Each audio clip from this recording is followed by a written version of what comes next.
성부와 성자와 성령 이름으로 아멘.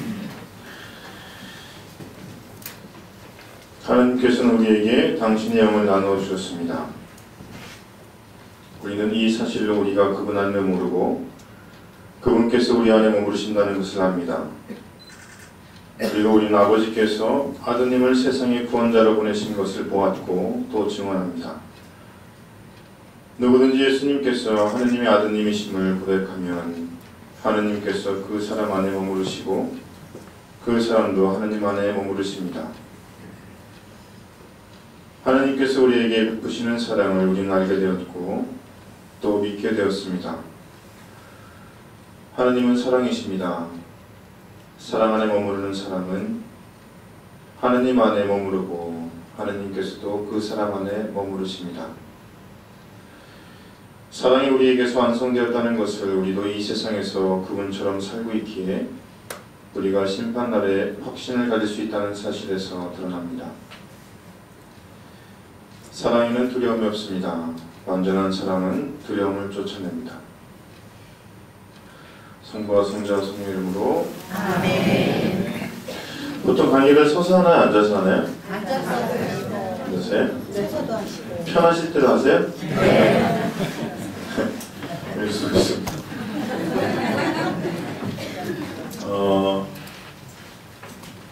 무코에서 여러분들과 함께 가르친다는 거는 좀 그렇죠, 그죠? 함께 나누기 위해서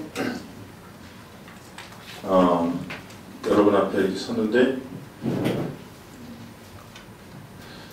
제가 춘천에 산 시간이 많지 않기 때문에 저를 아시는 분은 많지 않죠, 그죠? 저는 예전에 우평동 성당에서 1년 보좌 생활했었고 그 이후에는 계속 춘천 밖에 혹은 해외에 있었습니다. 잠시만요.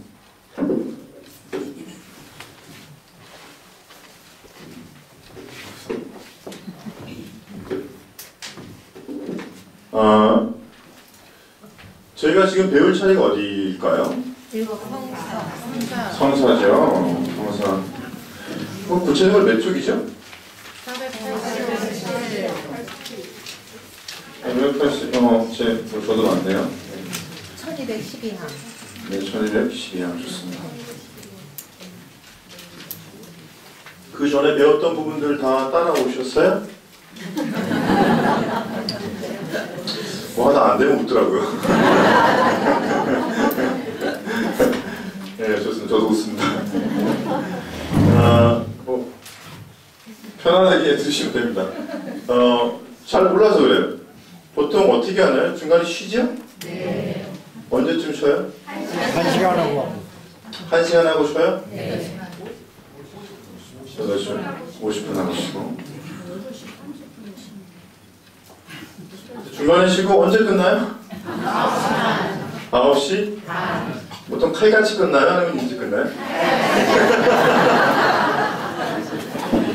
무서운데 이거. 그래요? 알겠습니다. 성사에 대해서 배울 건데 성사는 다행히 우리가 다 아는 부분이에요. 그죠? 뭐 성사 몇 가지 성사가 있어요? 한번 해볼까요? 세대성사, 관리성사, 혼인성사, 교회성사,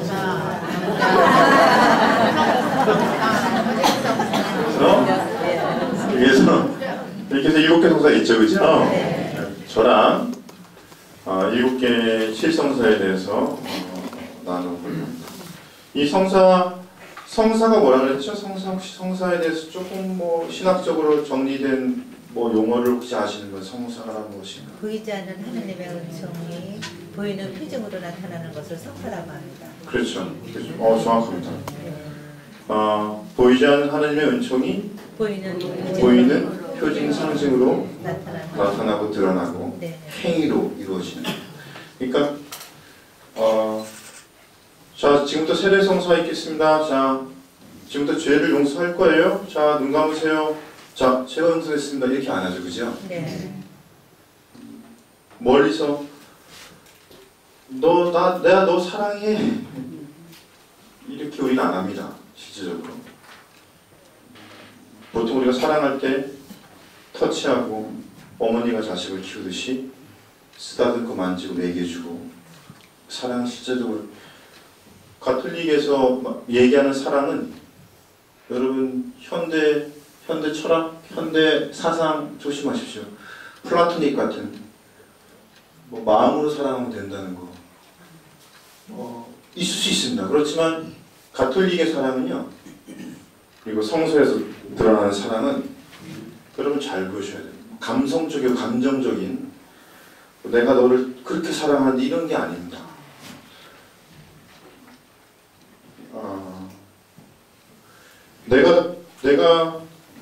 제가 여러분을 사랑하면요, 여러분을 사랑하는 만큼 멀리서 와야 돼요. 사랑이죠? 아닌가요? 이거예요. 저는 우리 춘천교회 신자들을 사랑해요. 묵혀서 가만히 앉아서 사랑만 한대요. 이거 사랑이에요? 내가 너를 사랑하는 건 실질적으로요. 내게 이거 있는데 이게 주는 겁니다. 이게 사랑이에요. 여러분들 그냥 어떤 사랑을 두리뭉실한 뜬구름 위에 얹어놓지 마십시오. 현대 드라마에서 자주 하는 그 짓거리들이죠. 소설에서. 거기에 속지 마십시오. 현대인들이 거기 많이 넘어가고 있습니다. 사랑을 저도 뭐 사랑 많이 알겠습니다. 또 제가 얘기하는 거는 성서에서 얘기하는 히브리 전통에서 사랑은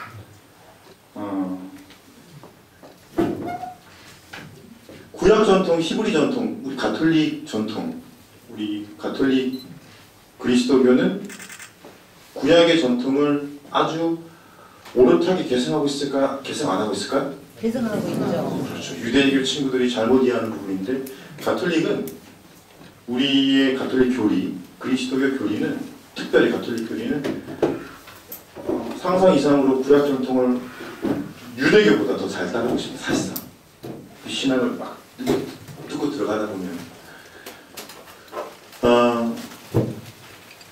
사랑하래요. 근데 어떻게 사랑하라고 그래요? 이거 되게 중요합니다. 너 자신처럼 사랑하라 그래요. 그냥 사랑하라 안 그래요. 하나님께서 왜 너 사랑해 이렇게 안 합니다. 너 자신처럼 사랑해 이러는 거예요. 여기서는 그 어떤 두리뭉실한 게 없습니다. 애누리 없어요. 여러분 이거 어떻게 받아들이세요? 너 자신처럼 사랑해. 이게 구약 전통, 히브리 전통, 가톨릭에서 얘기하는 사랑입니다. 실질적인 아주 좀 철학적인 마치 유물론적이고 그냥 정신적인 사랑이 물론 정신적인 사랑도 있겠지만 정신적인 사랑이 그렇게 많이 들어와 있지 않습니다. 실제적인 사랑이에요. 사랑하면 이렇게 진짜 떼어주는 거고 예를 들어서 막 사랑한데 너 그 성당 왜 나와? 하느님 사랑해서 나와. 이웃 사랑하려고 나와요. 근데 사랑한다는 말을 하는데 이웃과 하나 나누지 않아. 그럼 그 사람은 뭐 하고 있는 거야? 사랑 안 하고 있는 거예요. 여러분들 돌아보십시오. 내가 지금 사랑하고 있나 안 사랑하고 있나? 사랑의 척도는요 실질적으로 드러나는 겁니다. 실질적으로요 뭐 성서에서 얘기하는 사랑은요 매우 쉬워요. 이거 자꾸 어렵게 얘기해서 그러는데 정말 그래프로 그릴 수 있습니다. 이렇게 내가 가진 거 이만큼 나눴어요? 얼마만큼 사랑하는 거야? 이만큼 사랑하는 거예요. 여기 애누리 없습니다. 이게 성경에서 얘기하는 사랑이에요. 물론 이거보다 더 큽니다. 그래서 제가 단순화시켜서 얘기하는 거예요. 나의 사랑의 정도가 내 재산 이만큼이에요. 내 사랑하는 내 재산도 내 거잖아요. 그죠? 여기서 이만큼 내가 나눴어요. 너 얼마만큼 사랑하는 거야? 이만큼 사랑하는 겁니다. 쉽죠? 쉽습니다. 그런데 사랑을 한대요. 근데 안 나눠. 사랑하는 거 안 사랑하는 거야? 안 사랑하는 거죠. 이거는 죽었다 해도 안 사랑하는 겁니다. 이 사람이 나 사랑한다고 저 공시청 가서 하루에 수십 번 외쳐요. 나 사랑한다고. 나 사랑한다고 막 죽겠대요. 사랑한다고 매일 성경책 읽고 사랑한다고 막 물에 빠지고 막 그래요. 이 사람 사랑하는 거야? 안 사랑하는 거예요. 뭔지 아시겠죠? 그게 성사입니다. 사실상 요 하나님의 사랑을 실제적으로 뭐라 그랬어 아까 전에? 보이지 않는 하나님의 은총, 보이지 않는 하나님의 은총을 드러내는 겁니다. 이 성사입니다. 여러분이 하나님의 사랑을 드러낸 뭐예요? 다 성사입니다. 실질적으로 따지고 보면 여러분이 하나님의 사랑 다 드러내요. 여러분 주변 이웃들이 하나님 사랑 잘 모르겠대요. 근데 여러분이 옆에 있는 친구한테 사랑하고 막 드러냈어요. 그럼 그거 뭐예요? 성사. 그 성사 사크라멘tum, 가장 거룩한 하나님께서 성사 거룩할 성의 일사자 하나님께서 일하시는 성사. 끝낼까요? 성사. 이게 성서 전통에서 그리고 가톨릭 전통 안에서 좀 더 신학적으로 교의 신학이라고 그러죠. 이걸 교의 신학이라고 합니다. 교의 신학으로 풀어내서 사람들이 좀 더 알맞는 교리로 이렇게 성사로 이해됩니다. 먼저 저희 교재에 대해서 이게 지금 우리가 보고 있는 이게 교재가 뭐예요? 가톨릭 교회교리서. 가톨릭 교회교리서예요. 가톨릭 교회 교리서에 가톨릭 교회 교리서 그죠? 이거에 대해서 다른 어떤 신부님께서 혹시 설명해 주셨을지 모르겠지만 좀 더 다시 설명해 드리면 저는 이 가톨릭 교회 교리서 역사 어떻게 이런 거 아니라 좀 더 원론적으로 조금 더 원론적으로 하느님께서 우리를 사랑하셔가지고 당신을 드러내셔요. 어떤 방식으로 드러내실까요? 예수님을 보내셨어요. 예수님은 뭐예요? 하느님의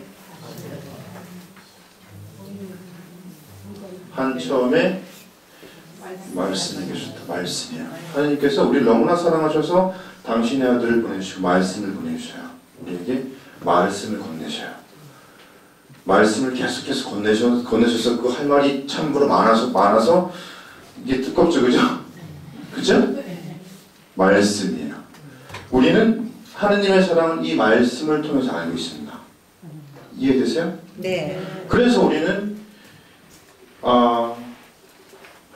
하느님을 사랑하는, 하느님을 따르겠다고 하는 사람들은 이 성경 말씀에 목을 맸어요. 왜? 하느님의 사랑을 가장 잘 알 수 있으니까. 하느님께 나에게 어떤 얘기를 하시는지, 하느님께 나에게 지금 어떤 고백을 하시는지, 하느님의 뜻은 과연 뭔지, 내가 어떻게 살아야 되는 건지, 그거 알려고 사람들이 어디에 매달렸다고요? 성경 말씀에 죽자서 자고 매달렸습니다. 정말 죽자서 자고 매달렸어요. 우리가 상상하는 그 이상으로 매달렸어요. 근데 이 성경 말씀을 계속해서 매달리고 하다 보니까 좀 문제가 생겼어요. 성경 말씀이 문제가 있었던 건 아니었습니다. 더 단순화시키고. 성경 말씀이 문제가 있던 게 아니라 문제는 우리들에게 있었습니다. 어떤 문제가 있었냐면 하느님의 말씀은 A, B, C, D 그 다음에 옛날, 그 옛날, 현재 하느님 말씀은 늘 현재적으로 이렇게 내려요. 그죠? 지금 우리들에게 내려요? 안 내려요? 내려요. 지금 어제 무슨 말씀하셨어요? 복음 말씀하시나요? 네. 어저께 복음 말씀. 거룩하게 영광을 보여주시죠? 우리가 도달해야 될 그 영광을. 나와 살고 싶은 사람은 이런 영광에 찾아갈 것이다. 베들레헴, 근데 넌 잠깐만 기다려라. 빛나는 구름이 그의 말을 들어라. 좀만 기다려라. 넌 영광 받을 것이다. 이해되세요? 네. 그렇게 하나님 말씀 우리에게 내립니다. 실질적으로 오늘의 말씀. 그래서 오늘의 말씀이라고 해요. 그런데 우리가 살아가는 삶의 방식은 이것과 좀 약간 틀려요. 하느님께서 활동하시는 것과 좀 틀립니다. 우리가 살아가는 방식은 전통과 규율이 있어요. A 시대에 맞는 가치 판단들이 있고 B 시대에 맞는 가치 판단들이 있고 C에 맞는 가치 판단들이 있어요. 정치적으로 다 틀려요. 지금 정치적으로 틀리죠? 네. 어제와 며칠 전과 오늘은 틀립니다. 그렇죠. 지금 우리는 대통령이 있어요? 없어요? 없어요. 없어요. 분명히 틀리죠. 세상은 변하면서 가치 판단도 변합니다. 하나님 말씀도 변하고. 하나님 말씀 변하지 않죠. 하나님 말씀은 유일한데 우리가 변하죠. 네. 그러면서 우리는 하나님 말씀 새롭게 이해하죠. 또 하나님 말씀을 어떻게 하면 이 시대에 맞게 우리가 잘 알아들을 수 있을까? 이 시대는 어제의 시대와 분명 틀린데 우리 한번 연구 고민 좀 한번 해보자. 우리가 언제까지 일제시대 때 정신으로 하나님 말씀을 받아들이냐? 우리는 지금 2000년 시기를 맞이했고 우리 시대가 있는데 하나님 말씀 좀 새롭게 한번 맞아들여보자. 그래서 연구를 해서 만든 책이 뭐냐면 그게 2차 바티칸 동의회 문헌입니다. 그러니까 2차 바티칸 동의회 문헌의 출처는 어디예요? 그렇죠. 성경 말씀을 시대가 변하는데 이 성경 말씀을 이 시대에 맞게 좀 해석해서 우리가 한번 좀 해보자. 이거 청년들 어떻게 할 거야? 노인들 어떻게 할 거야? 전례 어떻게 할 거야? 이런 부분에서 한번 새롭게 한번 이 성경 말씀에 근거해서 오늘에 맞게 한번 해석을 한번 해보자. 요게 공의의 문헌입니다. 이해되세요? 네. 그런데 사람들이 공의의 문헌을 보다 보니까 이게 좀 약간 철학적인 거라. 좀 많이 풀어서 좀 더 요약된 거가 좀 필요하다. 사람들이 좀 받아들이게 A는 뭐, B는 뭐, 자 청소는 뭐 어떻게 해? 뭐 그래 뭐 전례는 어떻게 거행해야 세례성사는 어떻게 거행해? 이렇게 좀 더 요약 한번 해보자. 그게 뭐예요? 그게 가톨릭 교회 교리서입니다. 이해되세요? 네. 그러니까 가톨릭 교회 교리서의 원본은 뭐예요? 원본. 성서입니다. 네. 성서 말씀을 하느님 말씀을 현대에 맞게 재해석해서 현대인들 정말 알아듣기 쉽게 하느님 말씀을요. 그래서 사실 공예 문헌 읽으면은 결국 뭘 읽는 거예요? 성서 읽는 거예요. 가장 좋은 책입니다. 공예 문헌은. 신학교에서 교수 신부님들이 신학교육이 지정석이니까 교수님들이 돌아요. 영성지도 신부님이 돌립니다. 그 책 확인해요. 이 야들이 무슨 책 읽고 있나. 이따가 이상한 책을 빼요. 책이 이제 뭐 이상한 책이 있으면 그 책을 꽂혀 있는 책을 이렇게 올려놓습니다. 이렇게. 그럼 그 책은 뭐 하는 거야? 성당에 갖다 놓지 말라는 거야. 이거는 성당에 넣지 말라는 뜻입니다. 근데 거기에 공예문헌이 딱 찍혀있고, 공예문헌은 신학생들 사실 공부하는 책이죠. 신학 연구하고. 근데 성당에 공예문헌이 딱 꽂혀 있었어요. 신부님들가 뺄까 안 뺄까요? 안 빼죠. 안 빼요. 가장 훌륭한 영적 독서이기 때문에 그렇습니다. 공예문헌이. 가톨릭 교회 교리서가 성당에 딱 꽂혀 있었어요. 정말 제대로 아는 교수 신부님들 그걸 뺄까 안 뺄까요? 얘가 성당에서 공부하려고 그러나 이럴 거야? 아니죠. 얘가 이 친구가 정말 하나님 말씀을 요약해서 잘 받아들이려고 노력하는 친구구나. 공예문헌인가? 실제로 공예문헌이나 가톨릭 교회 교리서 신학교에 꽂혀 있으면 신부님들 안 뺍니다. 하나님 말씀으로 여깁니다. 그래서 이거는 우리는 공예문헌 이 가톨릭 교회 교리서를 우리는 뭐라 그래요? 성전에 준하는 반해를 이건 하나의 계시 원천의 영향을 보는 거죠. 그 다음에 요 공예문헌과 이 가톨릭 교회 교리서를 꾹 짰어. 꽉 짜서 엑기스만 탈탈 털어서 엑기스만 따고 왔어. 그게 뭘까요? 그게 교회법절입니다. 이렇게 이해하셔야 돼요. 이게 홍기선 신부님께서 네. 전공하시는 교육법이에요. 결국 교육법은 뭐예요? 그래 결국 성성. 하나님 말씀입니다. 네, 말씀. 자꾸 여러분들이 교육법을 딱딱하게 받아들이고 법에서 뭐 이렇다고 해서 자꾸 교육법을 마치 신자들 옥죄인 어떤 그런 하나의 사실로 바라보는 경향이 있어요, 없어요? 있어요. 있죠. 네. 엄연히 말하는 건 신성모독이죠. 엄연히 얘기하면. 그 교육법 뭐예요? 성령에서 온 겁니다. 다이렉트로 온 겁니다. 지금 우리가 가톨릭 교회 그리서를 보는 거는 따지고 보면은 성경 말씀, 성경 말씀.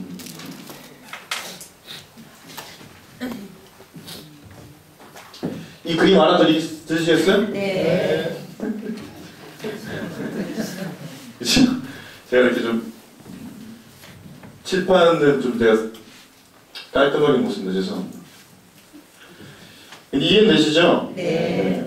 그래서 공예문헌 뭐 자꾸 공예문헌 하는데 공예문은 여러분이 듣기에 조금 딱딱할 수 있겠지만 엄청난 책입니다. 그래서 정말 제대로 된 유럽 같은 경우는 공예문헌 베스트셀러입니다. 베스트셀러, 스테디셀러 늘 사람들 뭐 유럽 친구들 뭐 성당이 뭐 망해가네 뭐 성당 안 나오네 천만의 말씀. 그 친구들 마음 안에는 신앙적인 그런 것들이 깊게 탄탄히 잘 잡혀 있습니다.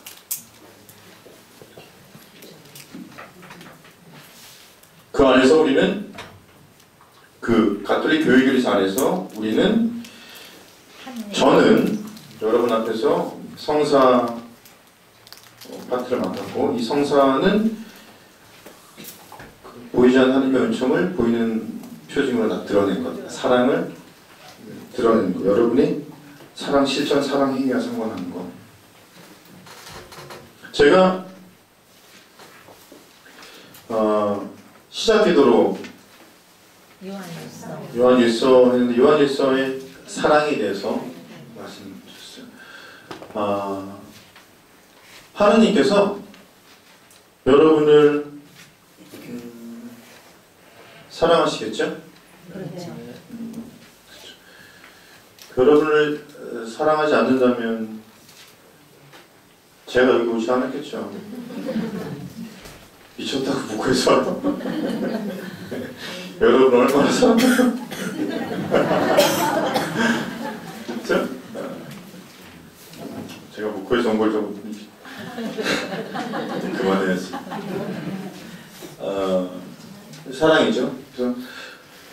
그래서 사랑하는 사람이 사랑하는 하나님께서 그래서 사랑하는 사람에게 하는 것이 부르는 겁니다.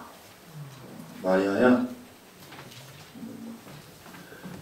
예수님께서 부활하시고 나서 거기 오시오, 뒤좀 돌아보시오 이렇게 했어요? 아니죠? 마리아야, 마리아야, 얘들아 편안한 자리냐 불러요. 부르십니다. 다 수많은 사람들을 부르셔요. 근데 응답하는 사람들은 다 응답할까요? 일부분일까요? 일부분이요. 여러분은 하느님의 부르심에 사랑의 부르심에 응답한 분이시죠. 그렇죠? 사랑은 제가 그랬어요. 사랑은 정말로 만져지고 표현되고 터치되는. 그래서 우리는 실질적으로 하나님께서 부르시는데 우리는 응답했습니다. 실질적으로 그냥 있던 게 아니라 갔습니다. 그 응답의 첫 순간, 아니 응답의 공식적 사건.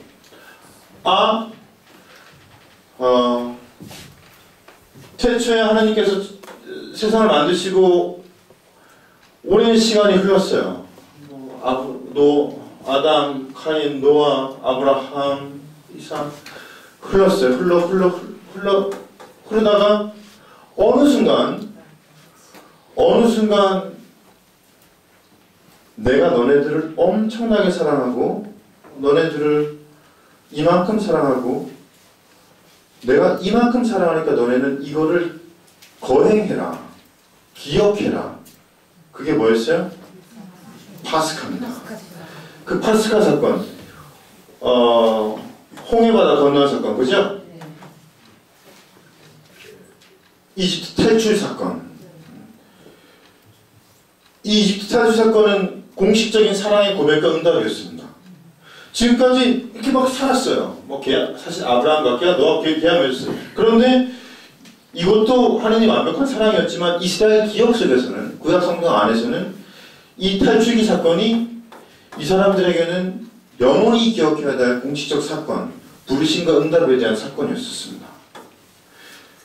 세례는, 여러분에게 세례는 요겁니다. 요거. 하나님의 사랑에 대한 공식적인 응답. 그래서 여러분들이 이 사랑에 대한 기억을 앞으로 계속 기억해야 될까 안 해야 될까요? 기억해야 됩니다. 이거는 제 말이 아니라 프란시스코 교황님 말씀이십니다. 여러분들 삶에 굴곡이 있을 때, 삶이 힘겨울 때, 유혹의 선상이 있을 때 세례를 기억하십시오. 당신들이 하느님께로부터 응답한 그날을 기억하십시오. 그날의 영광을 기억하십시오. 프란시스코 교황님은 우리가 이 세상에서 살아가면서 요 세례의 요 순간을 가장 영광되는 순간이라 그래요. 하느님과 만남이 시작된, 하느님과의 관계가 시작된.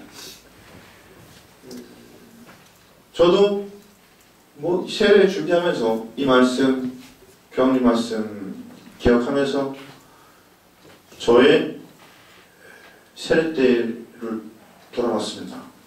값지죠? 감사하게도 세례 때 돌아봤어요. 세례 때 은총이 있었을까요? 내리죠. 세례 때 은총은 지속적일까요? 그때 딱 내려지는 걸까요? 지속적인 겁니다. 그거를 성화 은총이라는 거 이따가 좀 배우겠습니다. 그래서 이 모든 것은 사실상 은총이 내려진다는 제가 얘기했는데 결국 은총입니다. 은총이 성사는 제가 처음에 성사가 뭐야? 은총이 보이지 않는 하나님의 은총. 이 은총에 관련된 얘기입니다. 이 은총이 세례 때 주어진다는 겁니다. 외부적으로 그리고 내적으로. 여러분들 영성생활이라고 그럴 때 여러분들 보통 이 얘기 들어보셨어요? 아주 정확한 얘기인데 너무나 단순화시켜서 사람들이 때때로 이 말을 좀 쉽게 바라보는 경향이 있는. 그렇지만 우리 영성생활에 있어서 수십 번 묵상해도 지나치지 않는 정화 뭐예요? 그 다음에 조명. 그죠? 조명 뭐예요? 일치. 이게 하느님께로 가는 단계입니다. 정화, 조명, 일치. 은총은 제가 아까 성사에 대해서 물어봤는데 그럼 이 은총은 뭘까요? 은총을 또 학자들이 정리해낸 게 있어요. 제 기억이 맞다면 이게 맞을 거예요. 모르겠습니다. 혹시 다음번에 제가 이렇게 틀렸다면 제가 말씀드리겠습니다. 은총이 뭘까요? 은총? 성사는 은총에 대한 얘기예요. 성사는 보이지 않는 하나님의 은총을 보이지 않는 하나님의 은총에 관한 내용입니다. 보이지 않는 하나님의 사랑에 대한 얘기고, 이 은총은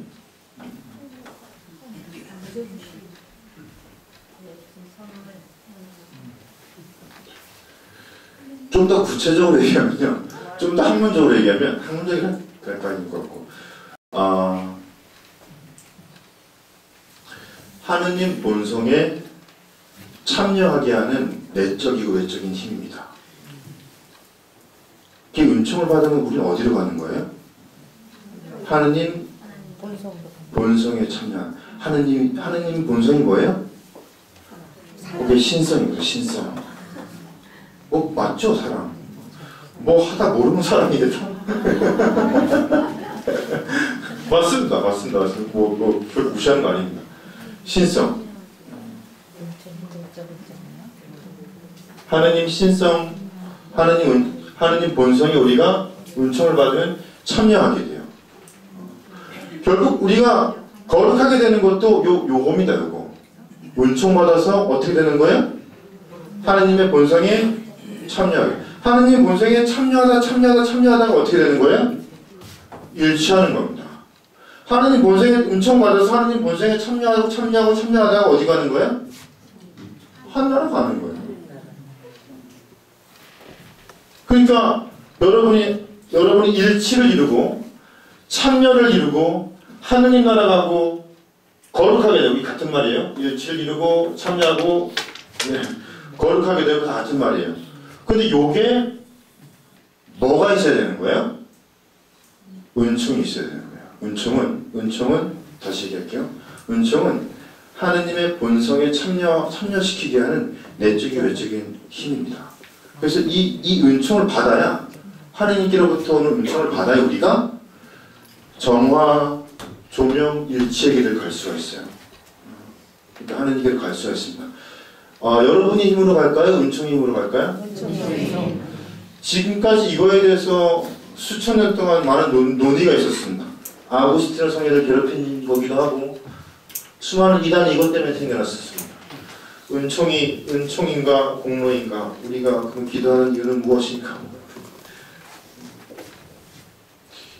기도는 우리의 공로죠. 금욕하고 절제하고 사랑 나누고 우리의 힘입니다.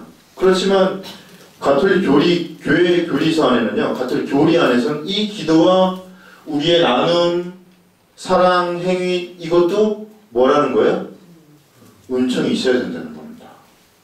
그러니까 여러분이 여기에 천당 가려고 그냥 쉽게 얘기할게요. 천당 가려고 여기 나왔어요. 그럼 요 나온 발걸음도 뭐 때문에 나온 거예요? 여러분의 힘으로 나온 걸까요? 은총 때문에 나온 걸까요? 이 은총. 그리고 이 은총은 중요합니다. 지금부터. 이 은총은 언제 주었을까요? 그렇죠. 이게 신입니다. 세례 때 주었습니다. 그래서 세례를 무슨 구원의 성사라고 그래요. 은총. 우리가 은총이 없으면요. 다시 얘기할게요. 정리할게요. 은총은 하느님의 본성에 참여하게 하는 내적인 외적인 힘이에요. 하느님 본성에 참여하게 합니다. 하느님께 가까이 가게 해요. 은총이. 은총이 없으면 하느님께 가까이 할 수 있어요? 없어요? 없어요. 정말 시체말로 사회 속대말로 죽어도 못 갑니다. 은총이 없으면. 그러니까 우리는 은총을 받아야만 하느님께 갈 수가 있어요. 더 나아가 기도하고 봉사하고 나누고 성당 가고 이거 다 뭐예요? 은총. 여러분의 힘으로 온 거예요? 은총이라는 거예요? 은총. 은총이라는 겁니다. 그런데 이 은총의 출발점, 시작점은 어디였던가? 그게 세례 때입니다. 그래서 세례를 뭐라? 구원의 성사라고 해요. 구원의 성사. 하나님께로 가게 하는 문, 성화원총이라고. 더 구체적으로 그 성화원총이라고. 이런 거 좀 어렵다 싶은 거는 좀 내려놔도 됩니다. 이거를 외우려고 하지 마시고 제가 다 풀어드릴게요. 아시죠? 네. 이거를 그냥 제가 어렵다 싶은 거 그냥 얘기하는 거니까 성화원총이라는 말은 성화원총 뭐지? 그게 있다. 결국 이제 은총이라는 게 가장 굵직한, 은총 중에서 가장 굵직한 게 성화은총이에요. 물론 저는 사실 이 부분은 영성신학과 교육신학 전공자 잘 아시는 부분들이에요. 근데 제가 전공자는 아닌데 좀 성경을 전공했지. 아무튼 이 은총이 없으면 우리는 하나님께 일치, 정화, 조명, 일치 이룰 수가 없습니다. 은총이 없으면.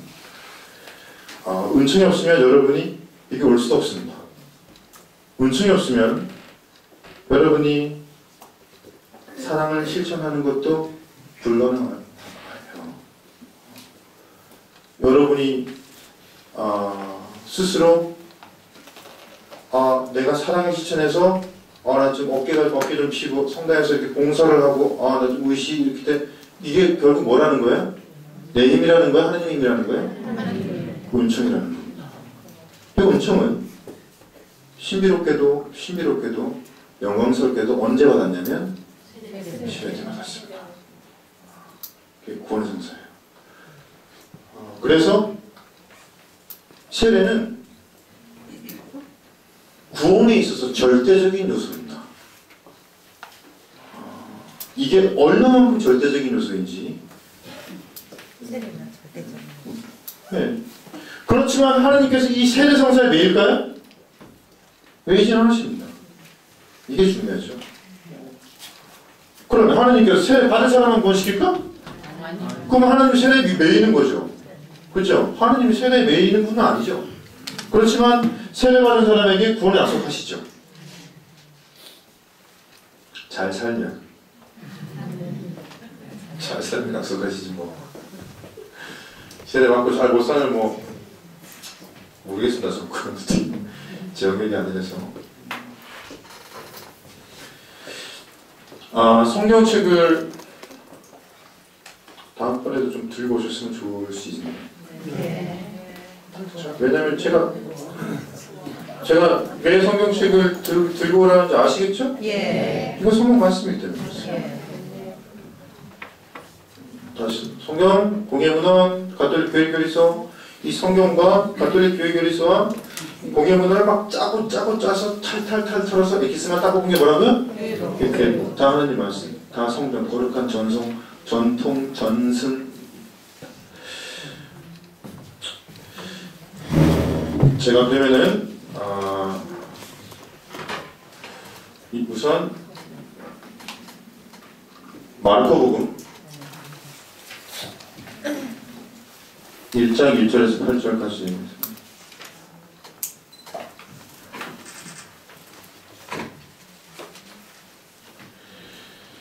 마르코복음 1장 1절에서 8절이에요. 뭐 핸드폰으로 하실 분 있으면 집에 가서 보시면 되죠.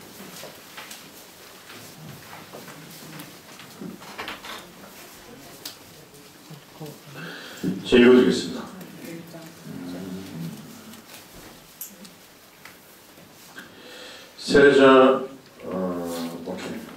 세례자 요한이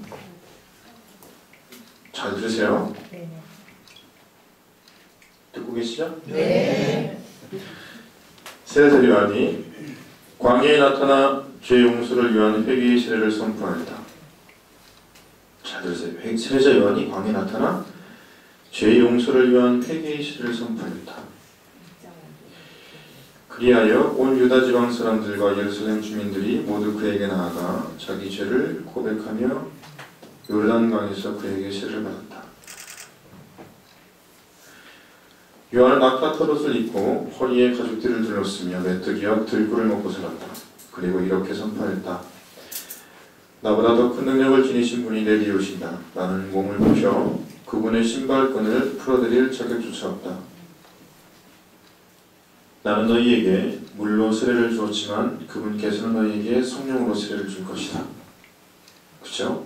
나는 너희에게 물로 세례를 주었지만 그분께서는 너희에게 성령으로 세례를 주실 것이다. 그 무렵에 예수님께서 갈릴레아 나자렛에 오시어 요르단에서 요한에게 세례를 받으셨다. 예수님께서 세례를 받으시는 거예요. 그리고 물에서 올라오신 예수님께서는 곧 하늘이 갈라지며 성령께서 비둘기처럼 당신께 내려오시는 것을 보셨다. 이어 하늘에서 소리가 들려왔다. 너는 내가 사랑하는 아들, 내 마음에 드는 아들이다. 여러분들 우선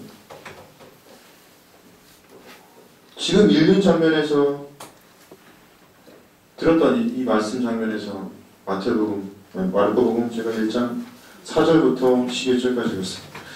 이 장면에서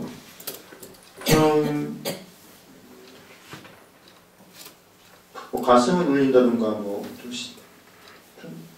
좀 이상한 장면, 아니 좀 신비로운 장면 혹시 있을까요?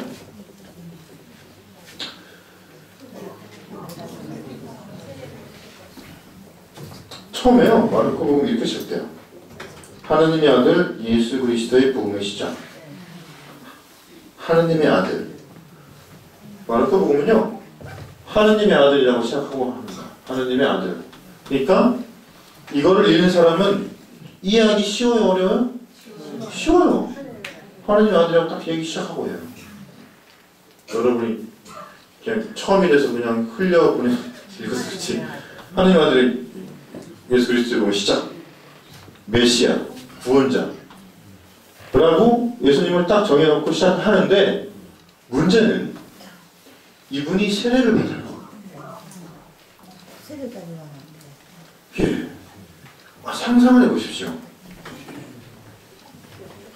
그림을 그려보십시오. 여러분도 있고 저도 있어요. 세례지원이 있다고 칩시다. 요르단강이에요. 우리 다 죄인이에요. 그냥 죄인이에요? 구구절절하게 죄인이에요?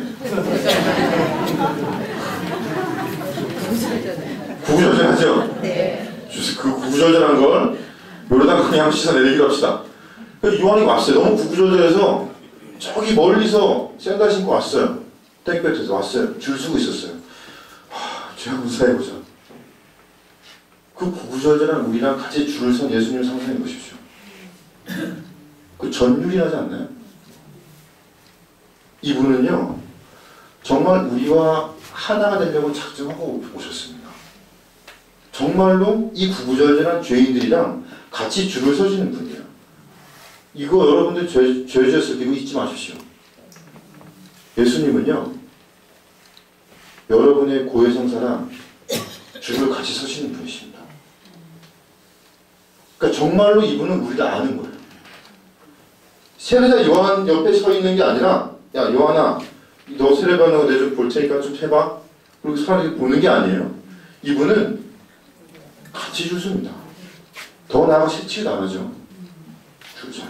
앞에 이렇게 하고 딱 차례가 돼서 뭐 마트 물가에서 스승 제가 받아야 될 텐데 어떻게 저한테 오셨습니까? 이렇게 하시죠. 요한도 놀라는 거죠. 왜 저희가 오셨습니까? 예수님께서는 일을 이루려고 하나님의 일을 이루려고 와야 이렇게 해야 된다 이렇게 하시죠. 정말로 예수님은 세례 안에서 이 세례가 참 매우 영성적입니다. 실질적으로 가만 보면 예수님께서 우리의 죄 안으로 들어오신다. 당신 세례. 근데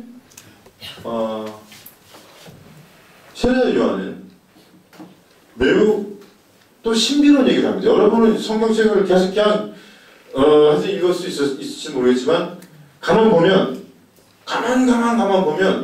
요한은 매우 신비로운 얘기를 합니다. 뭔 얘기를 해요?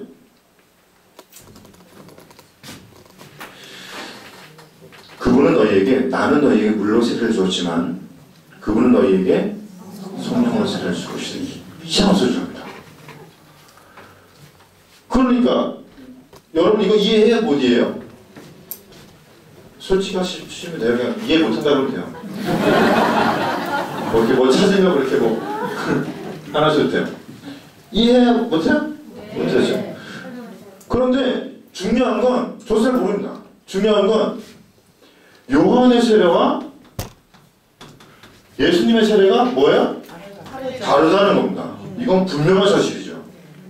뭐 물이 뭔지 뭐 성령이 뭔지 모르겠지만 달라요.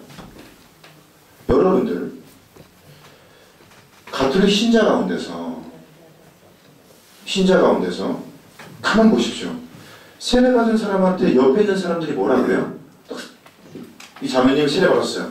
그 다음 옆에 있는 친구들이 이 사람한테 이분한테 축하해. 뭐라 그래요? 그렇지. 새로 태어나서 또 뭐라고 축하해? 이거 그쵸. 또 대부분 이 자매님의 세례에 부러워합니다. 왜 부러워할까요?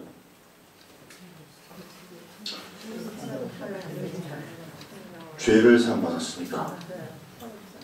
원죄와 본죄가 어떻게 돼요? 가톨릭 교회에서 이따 읽어보겠습니다. 이거보다 깨끗할 수 없다 그래요.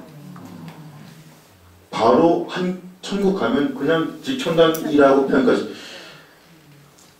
왜 부러워할까요? 자기는 또 죄 지었거든. 자기는 자기는 한 달 전에 세례 받았는데 자기는 또 구구절절하고 죄수에서 빠져서 이 고해성사를 다 말하고 있는데 제가 친했던 자매님이 세례를 받았어요. 부러워 안 부러워요? 부럽죠. 요거 이해되세요? 네. 이런 마음 있었어요? 없었어요? 있었어요. 좋습니다. 잘 따르고 있습니다.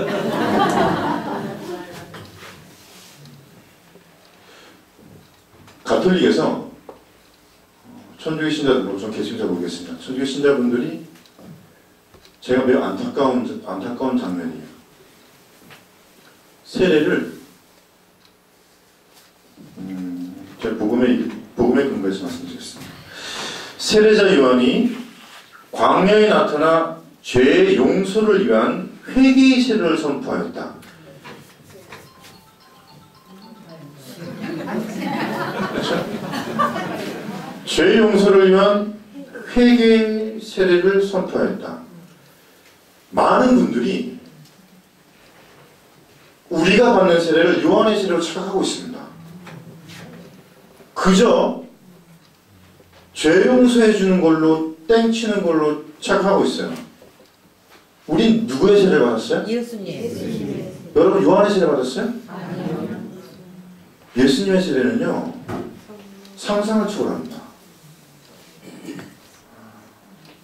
그저 물론 죄의 용서는 매우 중요합니다. 구원에 있어서 예수님께서 이 죄인이 같이 죽으셨어요. 얼마나 중요하면 이 죄가 얼마나 중요하고 이 죄가 하느님께로 가는데 얼마나 방해되고 예수님이 같이 죽으셨겠습니까? 물론 중요합니다. 죄는 죄의 삶과 원죄의 삶과 본죄의 삶 매우 세례의 핵심이기도 해요. 그렇지만 세례의 핵심 중에 핵심은 아닙니다.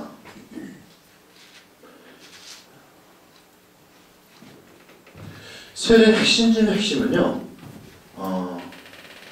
성령의 세례입니다. 성령은 여러분들이 성령 할 때 여러분 뭐 성령을 베풀어 주십시오. 성령이 오십시오. 성령을 모두 하지 마십시오. 여러분 성령하면 어떤 생각이 드세요? 성령 세미나 생각나. 성령을 정의 내려보십시오. 이걸 명확히 해야 됩니다. 성령을 정의 내려보십시오. 하느님이죠. 네, 맞습니다. 다 맞습니다. 근데 저는 정의라는 말 제일 죄송합니다. 정의라는 말보다 제가 풀어드리겠습니다. 성령은요 언제 완벽하게 당신의 영광을 드러내셨냐면요 성령이 인류 역사 속에서 세례 때도 비둘기명으로 성령을 내려줬어요. 근데 예수님의 삶 안에서 성령이 언제 정말 날개를 피셨냐면 나는 성령이다. 날개를 피셨냐면 언제 피셨냐면 예수님 부활 때 피셨습니다. 성령은 완벽하게 예수 그리스도의 십자가와 부활의 결정체입니다. 성령을요 예수님의 십자가 부활을 빼놓고 성령을 이해하면 그때부터 성령을 뚱그름 잡는 거가 돼요. 저는 성령에 대해 설명할 길은 없습니다. 저는 제가 어떻게 이 성령에 대해서 잘 설명 그렇지만 제가 아는 성령은요 예수 그리스도의 십자가 부활에 완벽하게 드러나신 분이에요. 그러니까 성령의 세례를 베푼다는 건요 이게 뭐냐면 예수 그리스도의 십자가 부활에 동참하는 것도 돼요. 여러분은 요한의 세례가 아닌 예수님의 세례를 받았는데 예수님의 세례를 통해서 여러분들은 어떤 세례를 받았냐면 여러분은 예수 그리스도의 십자가와 부활에 동참하는 세례를 받았어요. 투어로 설명하면 성령의 세례는 예수 그리스도의 십자가와 부활을 통해서 예수 그리스도와 일치하는 삶으로의 주제를 받았습니다. 그러니까 여러분은 아주 쉽게 얘기할게요. 여러분은 십자가 못 박혔어요? 안 박혔어요? 이미? 이게 문제입니다. 여러분이 세례를 받았다면요 바로 나와야 돼요. 저 십자가 못 박혔습니다. 여러분은 뭐 하는 사람이에요? 못 박힌 사람들입니다. 근데 중요한 건 다시 살아난 사람이죠. 세례로, 부활로. 예수 그리스도 성령의 세례는 여러분이 그저 죄산 받는 게 아니라 예수님과 완벽한 일치를 이루는 걸 뜻해요. 예수님께서 십자가 못 박히시고 돌아가셨죠, 그죠? 예. 여러분도 어떻게 했어요? 십자가 못 박히고 돌아갔어요. 그리고 부활하셨습니다. 이게 여러분이 받은 세례입니다. 이 물은 정확하게 이거 뭐 바로 로마서 6장에서 나와요. 6장에서 읽어보십시오. 제가 읽어드리겠습니다. 물은 정확하게 십자가를 상징합니다. 물은 생명과 죽음과 생명이에요. 구약 성경 안에서. 노아 용서 어떻게 했어요? 다 죽었죠? 다 죽었습니다. 홍해바다 물 덮어서 죽고 살았죠. 이집트 병사들은 죽고 이 친구들 살았습니다. 물은 죽음과 생명입니다. 신약의 죽음과 생명의 결정적인 상징체가 뭐예요? 그게 십자가입니다. 여러분에다가 머리 이마에다 물 붓는 건요, 여러분을 죽이고 다시 살리는 거예요. 이거는 십자가를 뜻합니다. 예수님께 십자가에서 뭐가 틀어나왔어요? 물과 피가 틀어나왔어요. 죽음과 생명을 뜻합니다. 그저 여러분이 지었던 죄 사해 주려고 세례받은 게 아니에요. 죽고 다시 태어나. 그거는 핵심 중에 핵심이긴 하지만 어떤 면에서 2차적인 겁니다. 결과로. 여러분의 세례의 핵심은 예수 그리스도 완벽한 일치가 있습니다. 여러분은 지금 예수님과 그냥 뭐 하나 되고 이런 예수님과 함께 죽고 부활했으니까요.